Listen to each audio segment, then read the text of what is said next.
Well, thank you, everyone. I hate to ruin good conversation, and I know we're all catching up with old friends, but we're going to carry on with the show. So next up, we're going to have an exciting panel on the Kinsey Institute Library and Special Collections. And okay, settle, friends, settle. Thank you. To get started, actually, I'm going to introduce my wonderful colleague, Michael McGurr, who is the McNutt Professor of History and Chairman of the Department of History here at IU, who will moderate our next panel. So, Michael, thank you. Didn't even sit down. It's good to see you. I'm very glad to be here. You know, I realized just a couple of weeks ago doing an introduction that you can't give introductions anymore in the 21st century, in the age of the internet, and especially of social media. What can I tell you that you don't know already? Had I said, you know, Professor Allen was at Macquarie University 20 years ago, people would have said, half of you would have nodded knowingly. The other half would go, oh, I didn't know.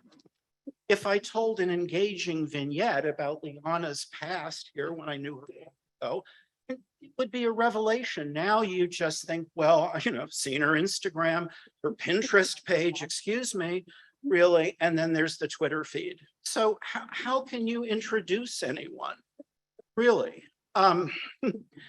What you can do is resort to the old tactic of praising speakers and panelists to the skies, which always sounds so wonderful and gracious when in fact you're simply piling on the pressure inexorably, leaving the panelists sweating and you looking perfectly angelic. So I'm only semi going to do that, but I will offer a couple of serious points. We are very fortunate to have the duo of Judith, Allen, and Liana here today. Most of you know them, so again, why am I going on? Judith is the Ralph Walter Professor of History and Distinguished Professor of the University, was educated at Sydney and at Macquarie, taught at Griffith University before coming to IU in 1993. I think I'm here because I antedate both of them at IU and can somehow validate them. Judith has produced numerous books that have historical works that cover a range of countries, including her native Australia. Many of them deal fundamentally with all of them with the issues of the Kinsey Institute. She co-authored the book, The Kinsey Institute, the First 70 Years. I realized with a jolt that was 5 years ago. Where is the update? Or are we going to have Kinsey University 76 years? Just checking. She is at work on a book on Alfred Kinsey and female sexuality, the making of the Second Kinsey Report. Really, that will be a magnum opus. And she is collaborating on a history of the library and special collections. And fortunately, she is collaborating with Liana, who educated at both Sichuan University and IU, has worked at IU in various roles since 1990 at the Kinsey Institute. Working her way now, she is the director, has been for about a decade, Director of Library and Special Collections. She's helped produce many publications that are fundamental to the expanded understanding of an access to Kinsey in the 21st century, especially digital publication. Adam Matthew.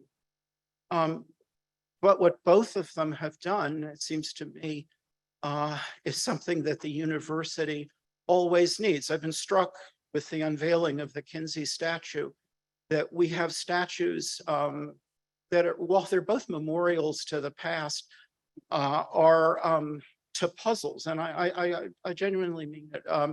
Herman B. Wells, always invoked, never read, seldom understood. Read his ideas about risk-taking, ponder what you've done institutionally.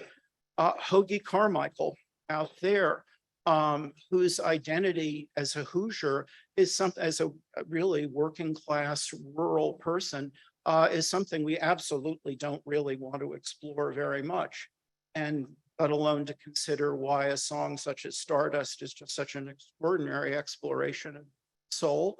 And then Kinsey, who is not a relic of the past, and not relevant simply because it's in the news, but really because, as with Wells, as with Carmichael, Kinsey's intellectual and social legacy really does benefit from continual reinterpretation, understanding, furthermore exploration.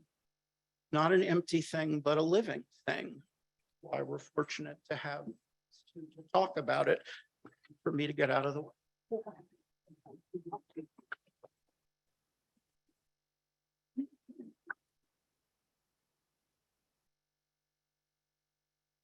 It's great to see you all here. This is such an exciting event, and there are so many people to thank for it being here.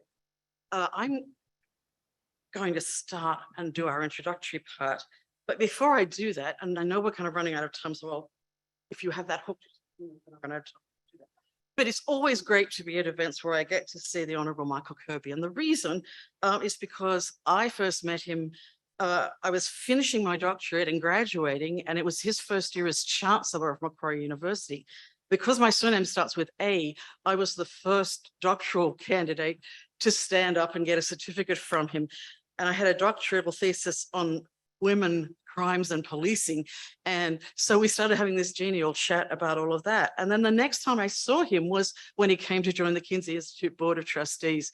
So those great moments. I had the photograph of him handing me my certificate, and he got us, we had a new photograph taken with us holding the picture, that picture. And he said, "Oh, my dear, the years have treated us so shabbily," or something like that, "has made ruins of us," or something like that. But what you need to know is that his wonderful introducer is completely correct in what he said about him in terms of the rebel with a cause, rebel without a cause.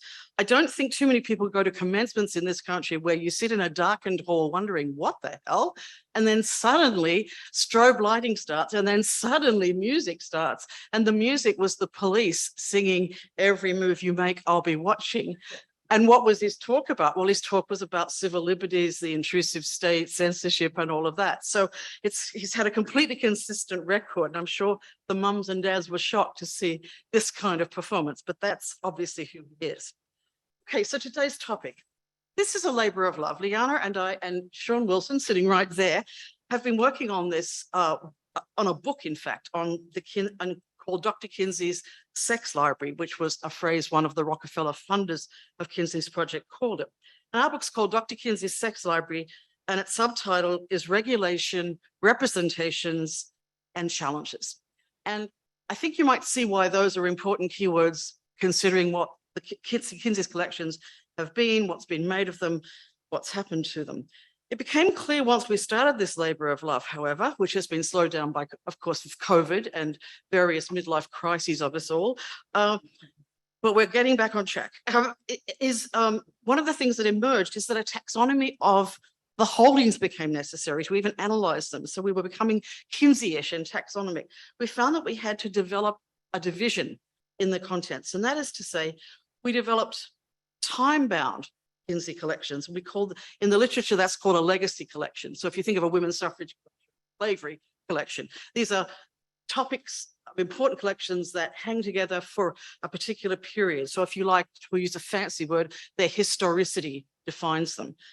And quite a lot of the collections fit that description, particularly when Kinsey started collecting in the 1920s and perhaps up to the period of the 1960s when the fourth Kinsey report was finished, posthumously about a decade after his death. And then other collections, and probably the larger part of them now, are the collections that are ongoing, that whoever was the director, whoever was the staff of the Kinsey Institute, they would be happening. And by this we mean book collections, a kind of constant process of collecting similar kinds of records perhaps, but media changes, technology changes, keeping up with the same kinds of things, books, scholarly journals, films, artworks, photography, and so on. So we came up with a division of labor in a sense of today's talk. I thought I would talk about the Kinsey collection, the legacy collection, because I'm the boring historian of the two of us. And Liana, who is the czar of all things, will talk about the exciting, interesting stuff as it goes on. But just to be clear, a legacy collection converges on a particular specific era or context or sets of problems. It tends to focus on individuals and advocacy, campaigns, past experiences. So with the Kinsey collection, the legacy part of the holdings, we explore these topics. It explores sex research and sexual behavior. The span is ancient Western and other cultures up to about the 1960s. So that's what I want you to think of it when I say legacy collection. And what we get in the holdings that are there, many got donated by Kinsey himself by the 1950s, are what you might call rich, multifaceted snapshots of past portrayals and experiences of sexuality across diverse media. And I don't mean film and television when I'm talking about that period necessarily, except when we get up to, I mean sculptures, I mean Greek friezes, I mean things that come from all over the world. These are precious materials. They're precious in the way that such materials like the Constitution or other things would be in other kinds of collections, and they are absolutely unique, and so they mandate assiduous conservation. Now, the heritage collection, in a sense, only become possible. The definition of a heritage collection is something that is founding and still an ongoing mission, in which holdings are chiefly, for which are is chiefly known. And so that heritage, the heritage you are trying to continue and fulfill, informs continued acquisition policies, it informs negotiations with donors and supporters, and above all, the process of properly stewarding the collections, both present and future. Now, for the Kinsey collection, the top heritage priorities are the ones, in a sense, the ones Kinsey laid down, but clearly are going to be ongoing. And that is the optimum development for him. Thing that he really, really wanted to get hold of when he started and to continue was development of the field of sex research itself. And because of his taxonomical zoological background, the question of variation and diversity was right at the heart of everything he did, all his methodological critiques. And so the ongoing scrutiny of erotic variation and the full diversity of sexual lives. Now, censorship loomed up as a big problem as he started collecting. One of the great discoveries of our project has been the discovery that far from the usual story, which is Kinsey started his project, he started interviewing people, and then he started the collections, just to illuminate maybe a few gaps. No, what we found was Kinsey writing off to peer scientists in the 1920s, much earlier, when he was a young scholar, a young zoologist in the zoology department, writing off to people who were working on sexual problems in institutions, working on eugenics. These were big issues, of course, in the 20s. He was extremely interested in sexual and reproductive issues, as were biologists all over the world. The modern commentators who say, what was he doing, going from wasps to people, do not grasp that in the 20s, we were much less specialized in the sciences, that people in the sciences expected to be reviewed by anthropologists. One of Kinsey's most savage reviews was from Margaret Mead, who said the book was dull and prudish. So there you are. And Lionel Trilling, who said the book was boring. So, you know, of course it was full of tables. It was, none of these books were sexy or racy. There were no pretty pictures. There was no pornography in them. Most people, when you say you're writing a book on Dr. Kinsey's sex collection, sex library, say, well, that'll be a short book. It was just his porn collection, wasn't it? All you just need is an index, right? So there's the idea that all it was pornography. But in fact, it was a very diverse collection of, particularly with the focus on sex research, the papers of other researchers, data collections, correspondence, information from all kinds of sources, and people's accounts of their own sexual lives, diaries, all these things. None of them particularly sexy to look at, you might say, but incredibly important for fulfilling that mission and understanding that diversity of sexual life. No idea if anyone can see them. So I'm just sort of hope. Come up in a second, perhaps, called Starting to Collect. Nice timeline there.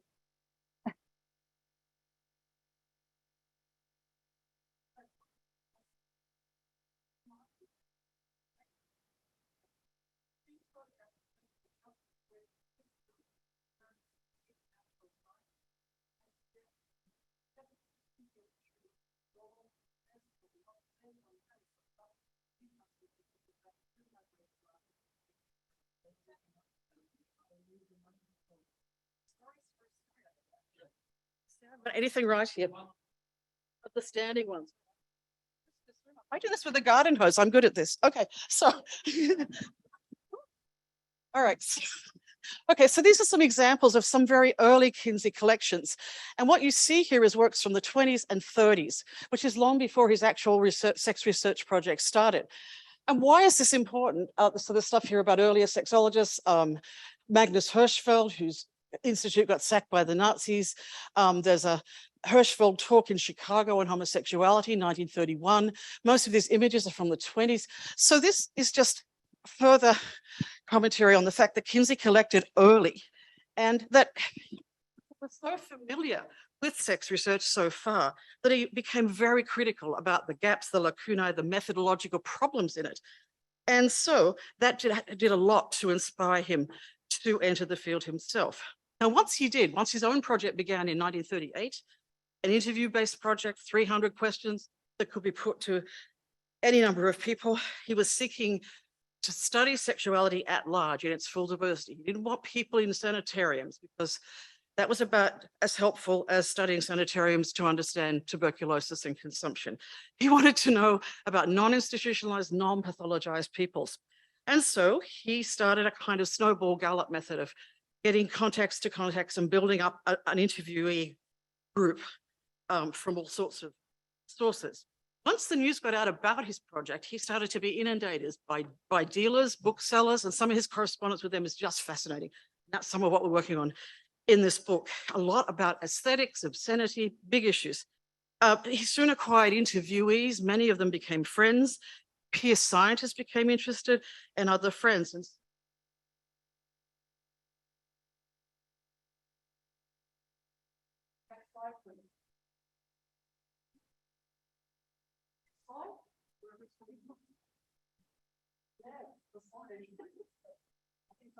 okay, it's okay. There's just a bunch of faces and examples of some of the things that were collected, some of the dealers. On it also, hopelessly invisible, a slide sent to Kinsey. It's a document sent to Kinsey in the 1930s, a reformer trying to do something about prostitution on the Barbary Coast part of San Francisco. And it's always Stephanie Sanders' favorite. And what it has is a typescript of the description of each brothel, how much it costs, how many women are there, how it all works, and particularly how many are right near the police station. So, just these are really interesting records, but they're certainly not, kind of sexy. So the legacy part of this collection is that, especially the 4 volumes, Sexual Behavior in the Human Male. 2 slides along, Dev. It's not going to happen, is it? There it is. Thanks, Dev. Here we have 4 volumes, which you can see, I think, Kinsey's interviewing somebody. You can see a card. You can see the interview schedule by which the work was done, and then the computer card for processing. The 4 volumes, although we could say they're constantly used and cited, the truth is, I think, as a boring historian, that all of these books, 1948, 1953, 1958, 1965, are of their time. There's a sense in which you wouldn't read them today or use them today, I don't think, for ongoing problems identified in these areas. So, for example, a lot of the criticism that has come to the Kinsey's research in recent years has very much focused on childhood and the fear that he took evidence from people who had clearly had intergenerational sex or inappropriate child sexual abuse, and so on. That's the focus today because this is such a concern today. Similarly, rape is a great concern today, sexual assault, and there is not a lot of coverage of that. What is covered, however, is what people were concerned about then. And so we find in 1948, massive return of soldiers, an almost unprecedented level of divorce petitioned by men. Is a good sign, is a sign of it belonging to a post-war period. And some people might also argue that these books finish a series of cultural concerns that began with World War I, in fact, that the Roaring Twenties didn't roar so much for a lot of people, the Great Depression, great gender and other diversions in this disruptions in this period, and then the dislocations of war. So in a sense, these are very much war. I mean, all those concerns almost come together in a kind of culmination point around the topic of sexuality. And that's why they were such bestsellers. They spoke to their time. But I think it's fair to say that the Kinsey who's criticized working in basements of, molesting children and other such claims that seem to be made, it's as if he's still alive as one of the great undead.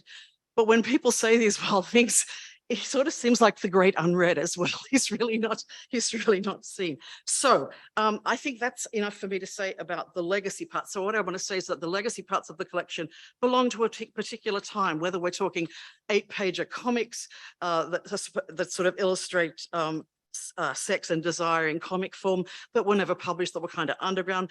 We don't have that anymore. That's, you know, in other words, the kinds of collections that mattered to demonstrate things to him then were of particular moment. That's what I mean by legacy. By 1957, all this changes, I would argue, with the case that Michael mentioned, the customs case, because what that did was establish the right to scientifically study sexuality. And once that case, which had been fought from the 1950 to 1957, happens, then the entire heritage part of the collection, the actual delivery on the goals, become possible. And to that end, we now turn to Liana. Sorry, what's going on? Good afternoon, and thank you for being here. What a joyful occasion for the 75th anniversary. And it's such a reunion with tears and joy and laughter. So I'm just so happy to be here. And I want to thank Michael for the wonderful introduction. Thank you, Judith, for really helping us to make make sense and patterns of our collection. And every time we have our writing session, and Zhou, our wonderful co-author, we would look at each other and say how wonderful it is to be in Judith's brilliant mind. It's just an incredible experience for us. So thank you, thank you. I will continue with the heritage collection. That is, those are the areas of ongoing acquisition of our 6 researchers and papers, community records, personal documents and media collections, mostly since 1970s.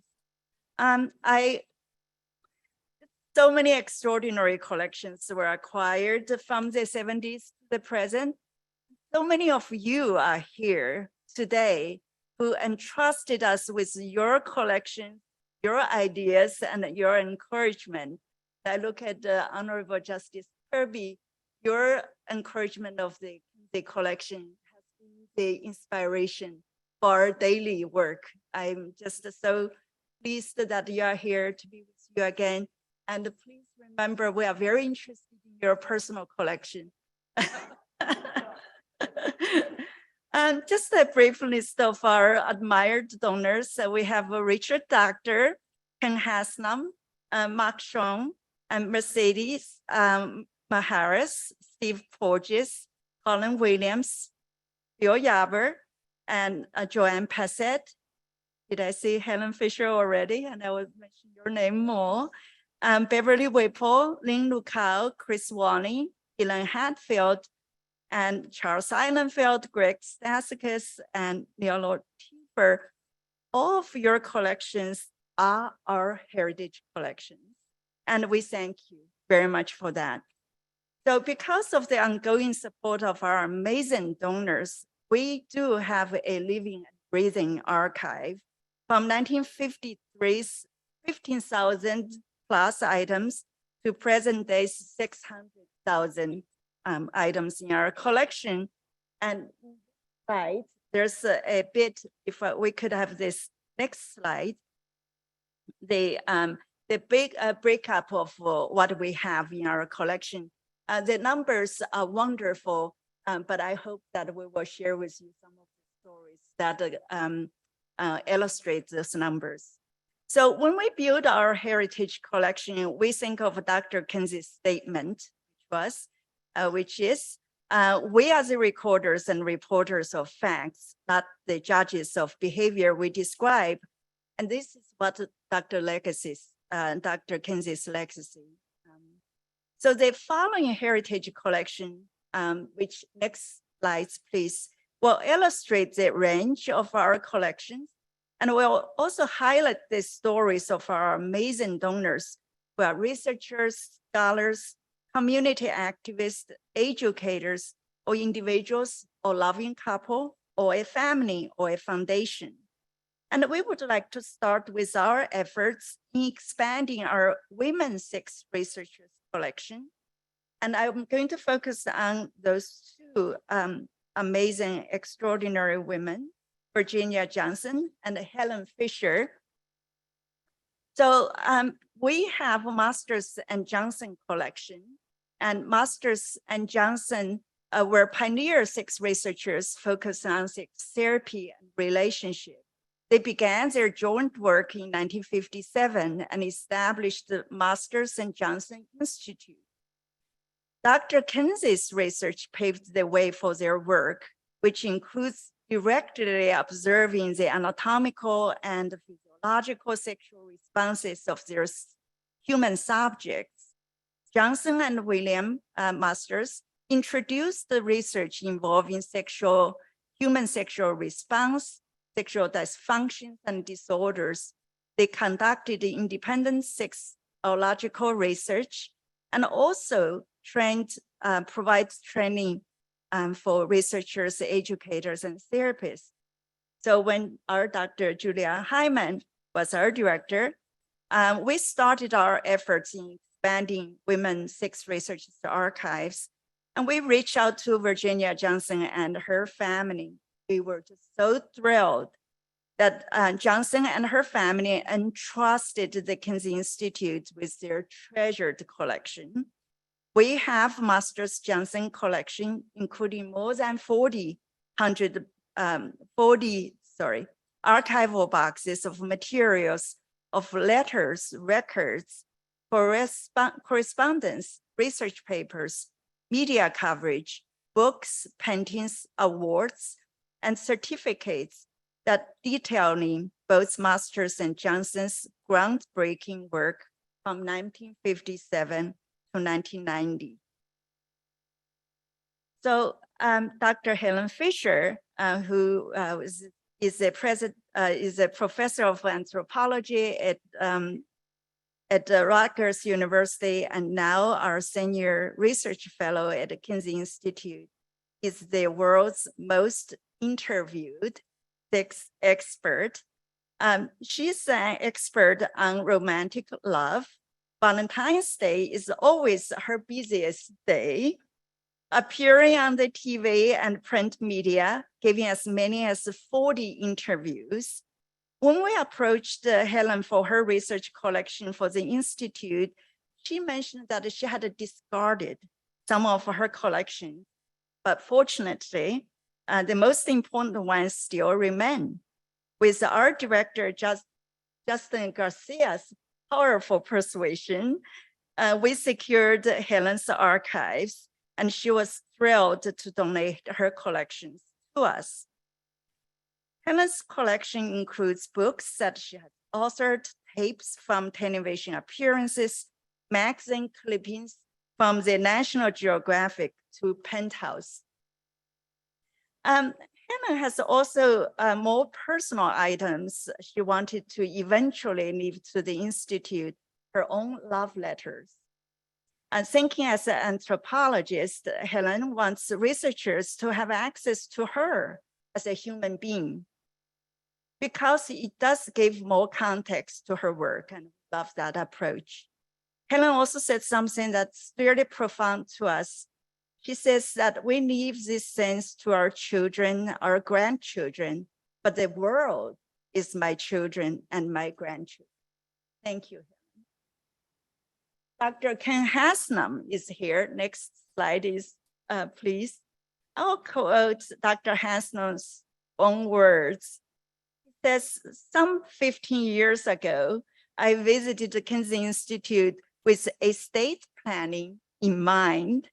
I was introduced to a librarian who suggested that my knowledge of the polyamory community would be useful in establishing a new collection of polyamory history, and I agreed with enthusiasm. Thank you, Ken. So Ken is a retired physician who has been teaching about responsible, ethical, and consensual multi-partnering or polyamory. Ken donated a polyamory collection that bears his name, and this is a growing collection of conference materials, internet resources, media coverage, and research articles. He also includes Dr. Ken Haslam's personal correspondence and papers delivered at the poly-oriented meetings, sex research, and sex therapy conferences. Additionally, there are more than 40 other donors from Pani community donating their materials relating to research, media response, and community communications and publications. The bulk of this collection represents the work of Dr. Haslam and other Pauli activists from 1970s to the present. And moving on to Eric Trofeller and Paul Perkovich collection. Eric and Paul were students of Harvard and MIT in late 70s when they first met. They fell in love and were married to each other a few times, taking advantage of the legalized gay marriage in states such as California and Massachusetts. So Dr. Eric Trofeller and the Kinsey Institute were first connected through a phone call in 2013. He called to offer the Institute Library his late husband, Paul Perkovich's collection of personal items. However, we decided we will frame this collection as a gay couple collection and named under Trofeller and Perkovich collection. And it has grown over the years to include personal stories, documents, and artifacts. We have their marriage certificates, letters, photographs, and films of their traveling around the world. They lived a life of ordinary bliss and extraordinary discovery. And this particular collection offers a wealth of information about gay marriage and companionship, and is one of the most comprehensive collection of a gay couple's loving and complicated life journey. And it certainly strengthens our holding. Next slide, please. It's about Tom Fox, and this collection was donated by Tom's parents, Bob and Doris. Unfortunately, Bob and Doris, they died in 2020. They were Bloomington residents. They donated the institute to the Kinsey Institute memorabilia of their son, Tom Fox, and a complete set of more than 230 photographs that a professional photographer had given them. This donation was facilitated by their dear friend, Dennis Hill. The 230 photos were about Tom Fox, who died of AIDS in 1989. The week he died, the number of documented AIDS cases in United States had surpassed 100,000 mark. So Tom grew up in Bloomington and graduated from Bloomington High School and Indiana University. A photography of him on his deathbed, surrounded by his grief-stricken parents and brothers, becomes the iconic image of the AIDS epidemic. This happened because Tom, who was an advertising account executive of the Atlanta Journal-Constitution, he invited writers and photojournalists to document his life as a person living with AIDS. Tom wanted to turn his personal struggle into a positive experience that would educate readers and younger generations about the devastating disease. And this particular note he had written, it was a list of his friends who died of AIDS, and that list would grow to be more than 100 names. The collection of photographies tells the story of Tom faced a illness and deaths with humor, courage, and love for life. And I want to quote his statement here. "I am a person with AIDS, diagnosed on October 2nd, 1987. I'm certainly no activist, only a person living with a serious illness, trying to make the most of life. I represent a growing number of people who unfortunately are not able to share their thoughts or experiences. But if I could help one person open his mind to this problem, I would feel like I made a difference. And we are honored to continue Tom Fox's mission to open people's mind. Next slide, please. Mapplethorpe Collection. We received an extraordinary gift of 30 photographs by Mapplethorpe Foundation, by Robert Mapplethorpe, one of the best known and most influential photographers of the 20th century. This gift came from the foundation, includes portraits and images documenting the SM communities, people who Mapplethorpe actually know in the 70s and early 80s, New York City. With this donation, we are a major repository for Mapplethorpe's work. The donation, the donor and the foundation had such statement, which goes, the foundation board is particularly pleased that a large number of the artists' most memorable and most difficult works will be available to researchers, students, and the public at an institution that has storied record of academic freedom. Who facilitated this donation? And the credit goes to Malcolm Daniel, who was the curator at the Metropolitan Museum of Art, as well as Professor Claude Cookman from IU.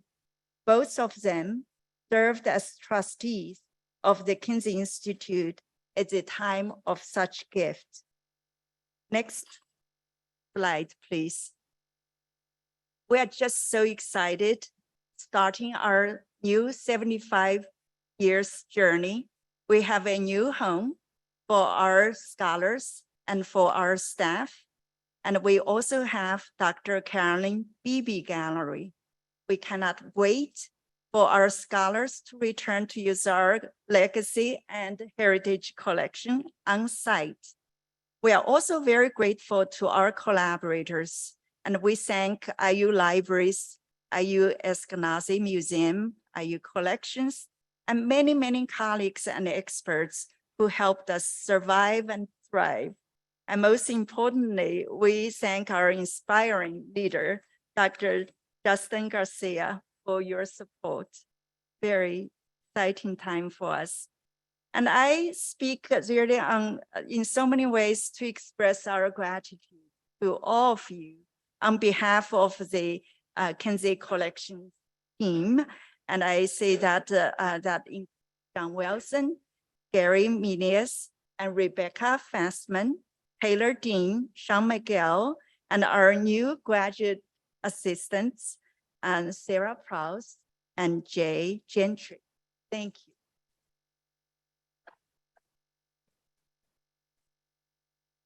We don't have any time for that.